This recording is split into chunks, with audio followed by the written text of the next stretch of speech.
اپنی غلطی کو تسلیم کرنا، پھر عوام سے اس غلطی کے اوپر معافی مانگنا، اپنے موقف سے رجوع کرنا، جو صحیح موقف ہو اس موقف کی طرف آ جانا، اور بڑوں کی نصیحت کو قبول کرنا، یہ کسی چھوٹے انسان کا کام نہیں ہے، اس کے لیے بہت بڑے ظرف کی ضرورت ہے۔ السلام علیکم ورحمۃ اللہ وبرکاتہ۔ امید ہے تمام دوست خیر و عافیت سے ہوں گے۔ اللہ رب العزت تمام دوستوں کو خیر و عافیت سے رکھے۔ میں ہوں محمد مدنی۔ آج ہم ڈسکس کریں گے اس بات کے اوپر کہ اگر کوئی آدمی کسی بات میں، گفتگو میں، کوئی موقف میں، کسی نظریے میں غلط راستے کے اوپر ہو یا غلط روش کے اوپر ہو اور بڑا اسے نصیحت کرے تو اس نصیحت کو قبول کر کے اس موقف سے ہٹ جائے، صحیح موقف کو اختیار کر لے یا اپنی غلطی کو تسلیم کر لے، پھر اس غلطی کی دوسروں سے معافی مانگے اور اپنے الفاظ سے رجوع کرے، یہ کسی چھوٹے انسان کا کام نہیں ہے، بلکہ اس کے لیے بہت بڑے ظرف کا ہونا ضروری ہے اور یہ بہت بڑے لوگوں کا کام ہوتا ہے۔ میری مراد اس گفتگو سے موجودہ دور میں یا موجودہ حال میں جو واقعہ ہوا مفتی طارق مسعود صاحب کا، کہ ان کا بھی بہت بڑا ظرف ہے، بہت بڑا دل ہے کہ انہوں نے اپنے ان صحیح سلیکشن نہ کرنے والے الفاظ سے عوام سے معافی مانگی، عوام اپنے الفاظ سے رجوع کیا، علماء کی نصیحت کو قبول کیا۔ ان کے بہت بڑے اعلیٰ ظرفی کا یہ کام۔ لوگ تو شاید یہ سمجھ رہے ہوں گے کہ مفتی صاحب نے بہت بڑی غلطی کر لی ہے، اب غلطی کرنے کی وجہ سے ان کا سٹیٹس جو ہے وہ گر جائے گا، ان کی عزت جو ہے وہ کم ہو جائے گی۔ حالانکہ ایسی بات نہیں ہے، غلطیاں انسان سے ہوتی ہیں، انسان ہے، کوئی فرشتہ نہیں ہے، انسان خطا کا پتلا ہے۔ ان سے جب غلطی ہو جاتی ہے اللہ کے حضور وہ معافی مانگتے ہیں، اللہ رب العزت ان کی معافی کو اتنا پسند فرماتے ہیں کہ ان آدمی کی جس سے غلطی ہوئی، لوگ تو اس کی عزت کو ختم کرنے کی کوشش کر رہے ہوتے ہیں، لیکن اللہ رب العزت ان کی عزتوں میں مزید اضافہ کر لیتا ہے۔ جیسا کہ مفتی صاحب پاکستان میں آئے تو لوگوں نے شاندار طریقے سے استقبال کیا کہ مفتی صاحب بڑے دل کے مالک ہیں، انہوں نے اپنے اس موقف سے، انہوں نے اپنے الفاظ سے رجوع کر لیا۔ اسی طرح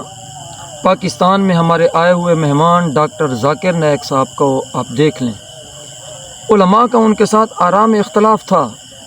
کہ ڈاکٹر صاحب تقابل ادیان میں بہت اونچے پیمانے پہ کام کر رہے ہیں، لاکھوں کی تعداد میں غیر مسلم کلمہ پڑھ کے مسلمان ہو رہے ہیں،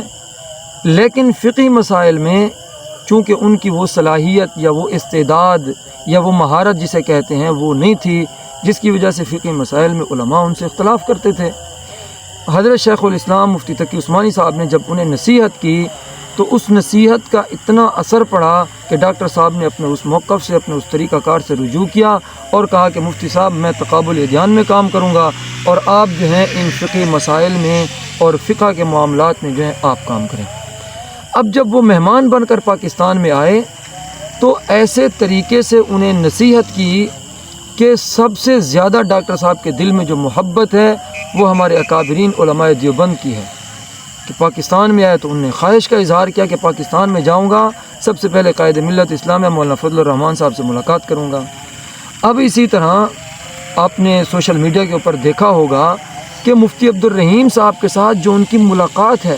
اس ملاقات کے اندر جو ادب ہے اور ان کا جو احترام ہے، یہ ڈاکٹر صاحب ان کے ایک بڑے قد کاٹ ہونے کی وجہ سے کر رہے ہیں۔ اکابرین علماء دیوبند جو ہیں وہ کس طریقے سے دین کی خدمت کر رہے ہیں۔ تو بہرحال ہم کسی کے ساتھ جو اختلاف کریں، اختلاف رائے ہو، مخالفت نہ ہو، کسی کی ذات کو ٹارگٹ نہ کریں، اس کے موقف کے ساتھ ہمارا اختلاف ہو۔ کچھ لوگ ہیں، پڑھے لکھے لوگ ہیں،